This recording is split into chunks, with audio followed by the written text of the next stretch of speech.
पाकिस्तान में जिंदगी कैसे गुजारनी चाहिए? पाकिस्तान में जिंदगी सर सुट के गुजारनी चाहिए।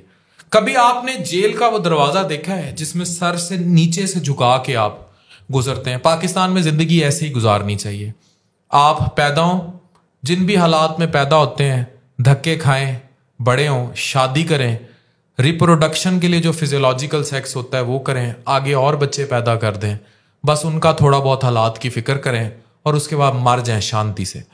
यहाँ तफक्कुर वाले, फिक्र वाले, मुल्क के लिए कोई सोच रखने वाले या कुछ भी करने वाले इंसानों की कोई अहमियत हैसियत नहीं है।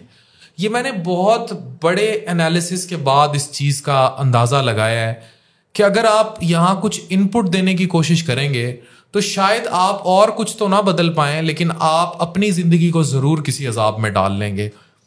और जिन मुआशरों में ग़ुलामी इंजेक्ट कर दी जाए, और ये इंजेक्शन आज से नहीं है, इट्स बीन लॉन्ग स्टोरी, मुग़लों के दौर से। तो जिन कौमों के जहनों में ग़ुलामी इंजेक्ट कर दी जाए, वो कौमें सर सुट के ज़िंदगी गुजारें तो बेहतर है।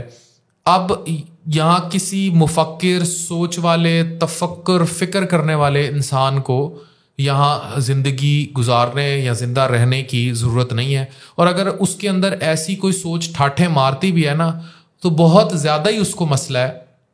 तो फेसबुक पे नए फ्रिज की तस्वीर लगा दे, टिकटॉक पे कोई मेकअप करके अपनी पिक्चर कोई खातून डाल दे या वीडियो डाल दे, कोई नाच गाना कर ले, ज़्यादा से ज़्यादा कोई फूड व्लॉगिंग कर ले या कोई और इस किस्म का शशका कर ले। बहुत ही ज़्यादा कीड़ा हो रहा है तो आईफोन 14 प्रो मैक्स की पिक्चर डाल दे, नई गाड़ी खरीदी है तो उसकी डाल दे। इससे ज़्यादा वो तफक्कुर देने की कोशिश ना करे। और अगर कोई शख्स यहाँ बहुत ही ज़्यादा फ़िक्र अंगेज़ी दिखाएगा तो यकीनी तौर पर वो सरवाइव नहीं कर पाएगा, क्योंकि ग़ुलाम मुआशरों में ऐसे लोग सरवाइव नहीं कर पाते। ठीक है, ये डंकी मुआशरा है, यहाँ आपको गधों की तरह ज़िंदगी गुजारनी है और गधों की तरह ज़िंदगी गुजारने के लिए सर सुटना पड़ता है।